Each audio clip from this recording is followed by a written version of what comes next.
Hello, welcome to legal awareness web series. सभी दर्शकों को क्रिसमस की और न्यू ईयर की बहुत बहुत मुबारकबाद। देश में दो नए लेजिस्लेटिव प्रपोजल्स पर बहुत बहस हो रही है। पहला प्रपोजल एज से रिलेटेड है कि क्या अब शादी के लिए लड़कियों की एज भी 21 साल कर दी जाए। भारत सरकार की मंत्री श्रीमती स्मृति ईरानी ने जब संसद में इस बिल को इंट्रोड्यूस किया तो उन्होंने खुद कहा कि मैं रिक्वेस्ट करती हूं कि इसको स्टैंडिंग कमेटी को भेज दिया जाए। ये बहुत ही एक अच्छा और पॉजिटिव डेवलपमेंट है कि बिल्स को जल्दी में पास ना किया जाए।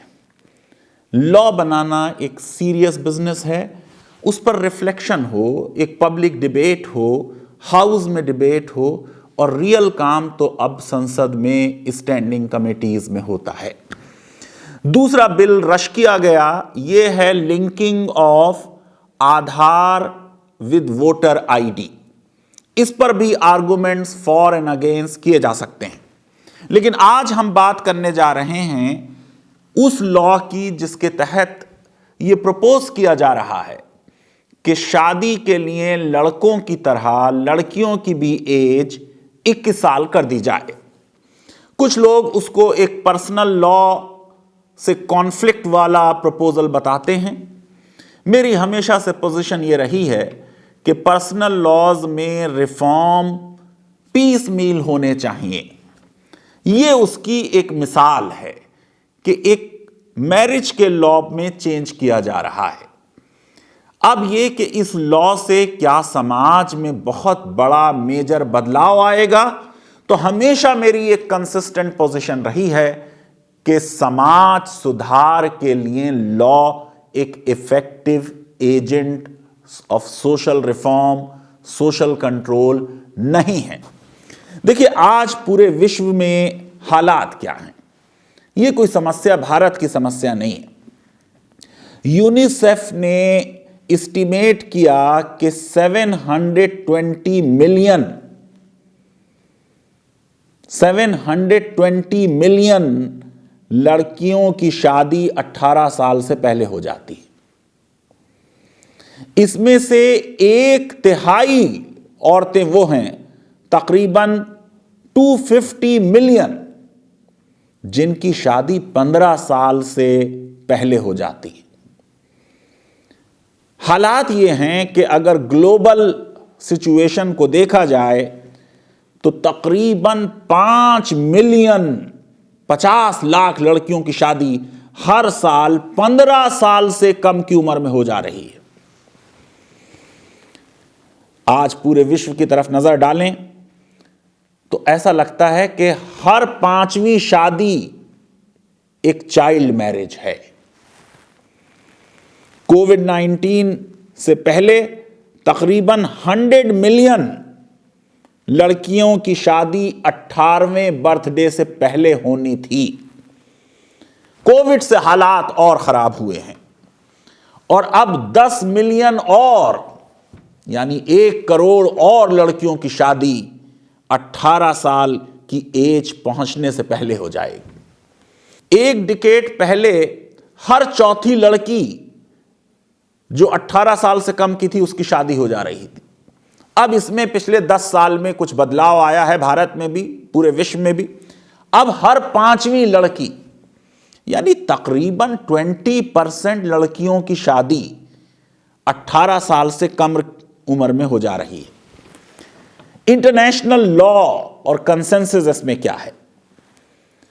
1962 का कन्वेंशन है on consent to marriage, minimum age of marriage and registration of marriage. 1979 का कन्वेंशन है on the elimination of all forms of discrimination against women, CEDAW. 1995 का Beijing platform and declaration of action है।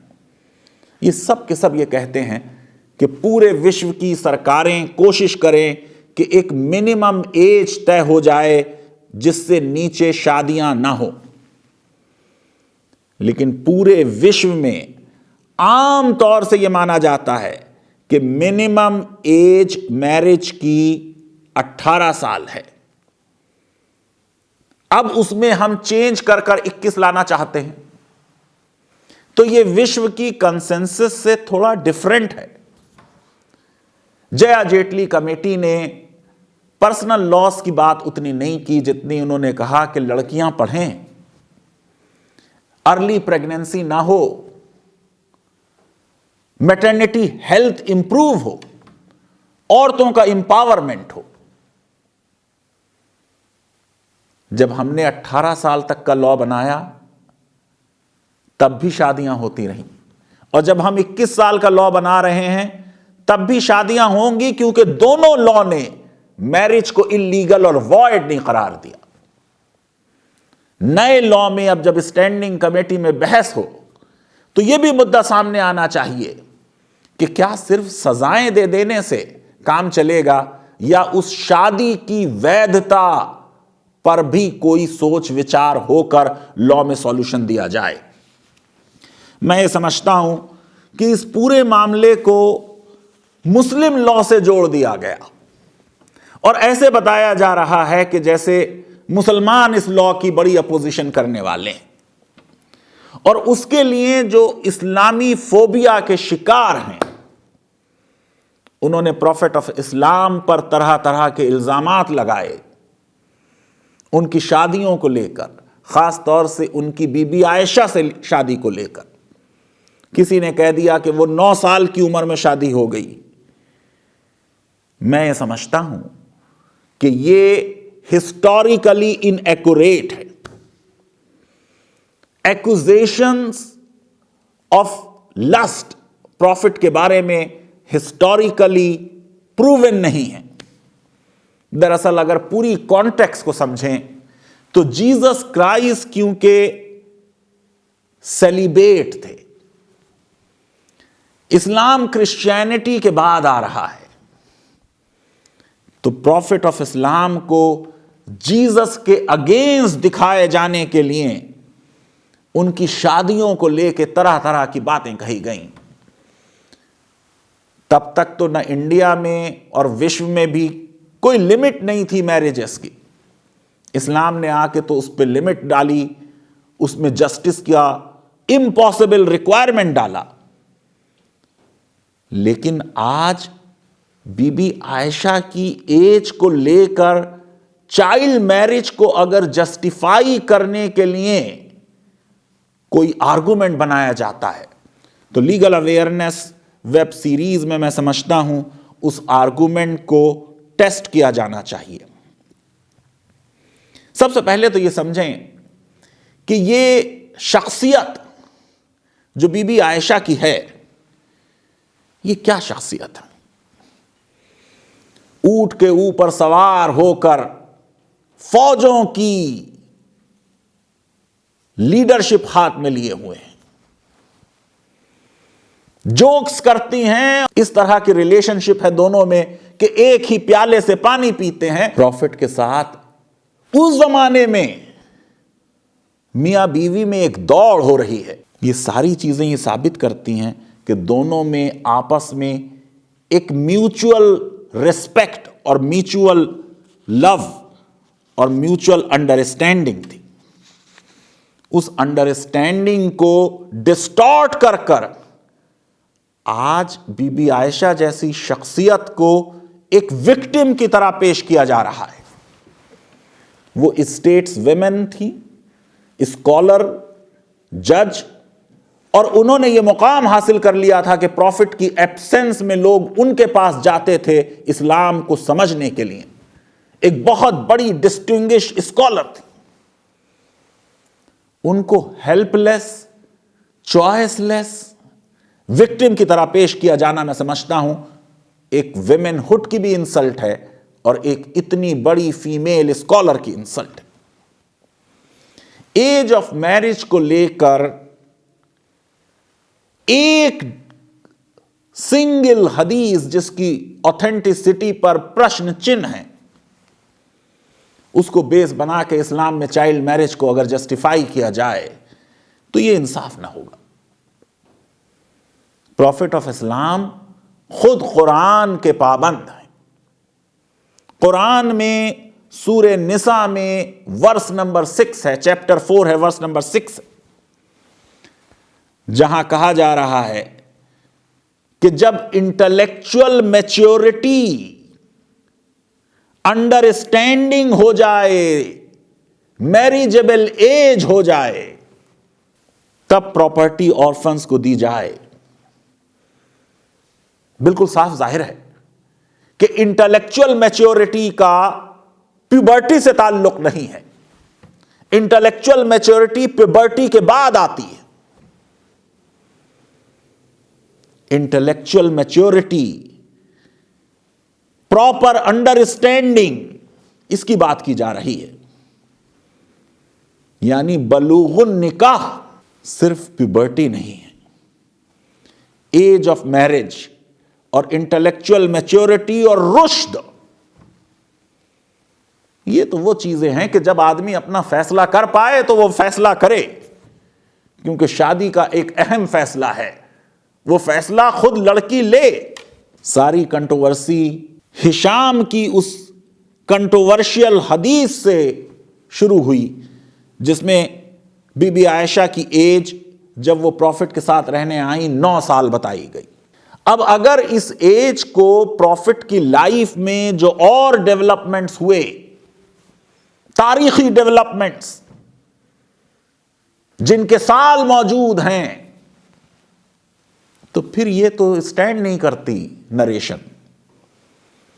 इसीलिए बड़े बड़े scholar Umar Ahmad उस्मानी, हकीम नियाज अहमद, हबीबुर रहमान कंधालवी, इन सब का ये मानना है कि जब प्रॉफिट से निकाह हुआ बीबी आयशा का तो एज 18 साल थी, और जब वो रहने आई उनके साथ तो एज 21 साल थी।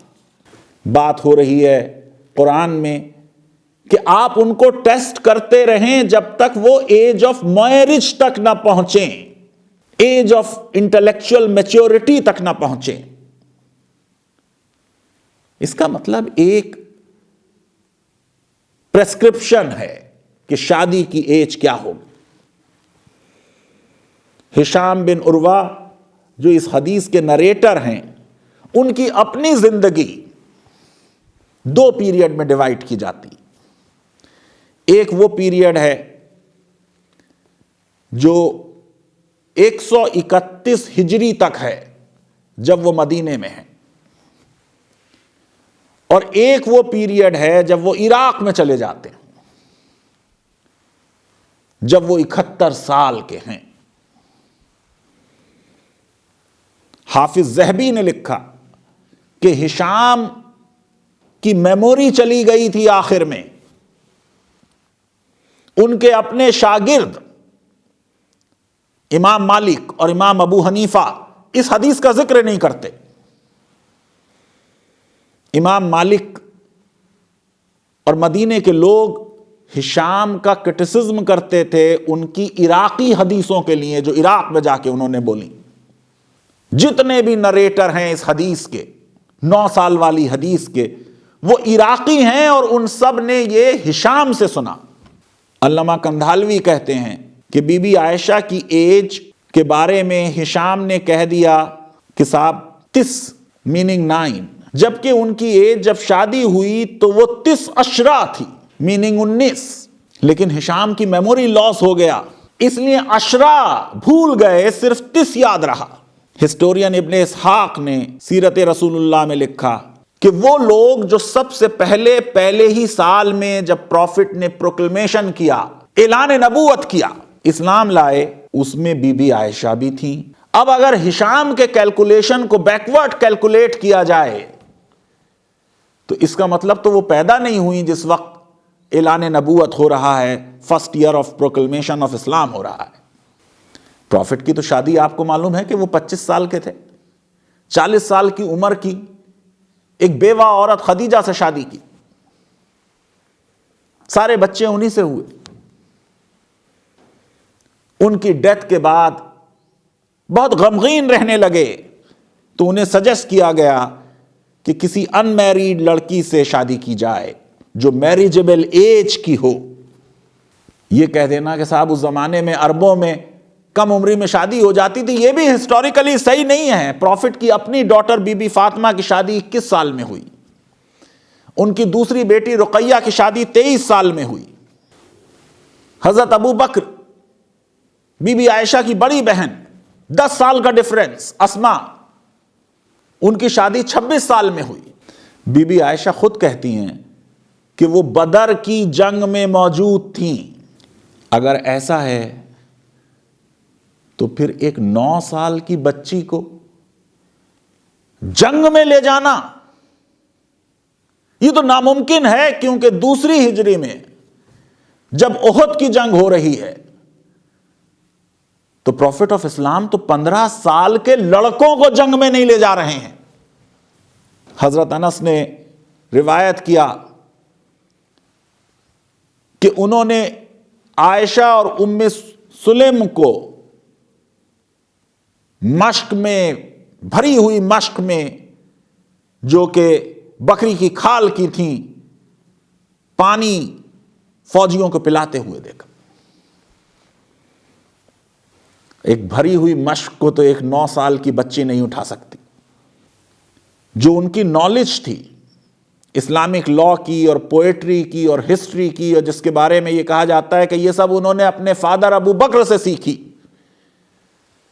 अगर वो 8 साल की थी जिस वक्त अबू बकर माइग्रेट कर गए मक्का से मदीने, तो कब ये पोएट्री और कब ये हिस्ट्री उन्होंने सीख ली?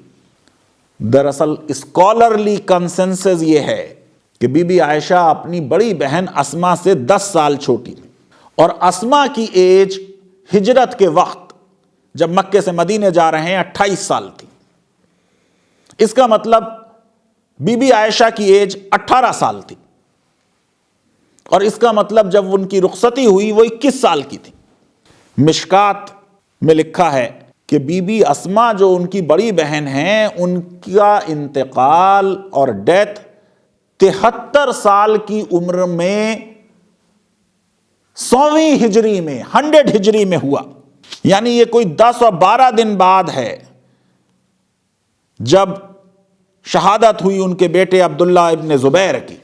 अगर ऐसा मामला है तो फिर तो ये पूरा कैलकुलेशन हिशाम का गलत है।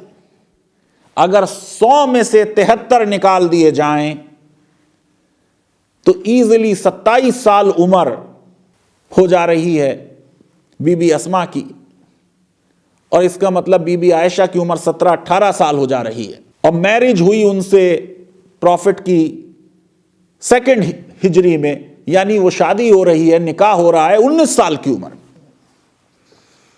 मैं समझता हूं कि बीबी आयशा की एग्जाम्पल को लेकर चाइल्ड मैरिज को इस्लाम में जस्टिफाई करना बिल्कुल गलत होगा। लेकिन क्या इसका मतलब यह कि जो लॉ 21 साल वाला है वो बहुत अच्छा लॉ है? ये तो पार्लियामेंट्री स्टैंडिंग कमेटी देखे चाइल्ड की डेफिनेशन क्या है भारत में। कहीं कुछ है, कहीं कुछ है। अगर हमारी कंसेंसस 18 साल है और हम क्रिमिनल लायबिलिटी अब 18 से कम के बच्चों पर भी लागू कर रहे हैं,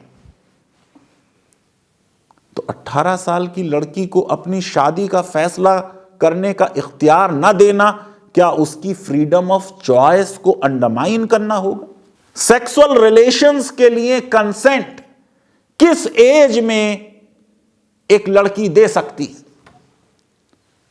एज ऑफ कंसेंट और एज ऑफ मैरिज में क्या डिफरेंस होना चाहिए? आज जब लिव इन रिलेशनशिप लीगल हो चुका है, तो क्या समाज यह चाहता है कि 18 से 21 साल तक लिव इन हो और फिर 21 साल में वैलिड मैरिज हो? ये वो सारे प्रश्न हैं जिनके उत्तर पार्लियामेंट्री स्टैंडिंग कमेटी यकीनन ढूंढेगी। लीगल अवेयरनेस वेब सीरीज अगर आपको पसंद आती है तो मेरी रिक्वेस्ट है कि हमारे इस वीडियो को वाइडली शेयर करें और हमारे चैनल को सब्सक्राइब करें और बेल आइकन और लाइक जरूर क्लिक करें, और ना बीबी आयशा को विक्टिम की तरह पेश करें, ना इस्लामोफोबिक होकर प्रॉफिट के ऊपर तरह तरह के इल्जामात लगाएं, और ना बीबी आयशा की एग्जाम्पल को लेकर चाइल्ड मैरिजेस को जस्टिफाई करें। धन्यवाद, थैंक यू वेरी मच।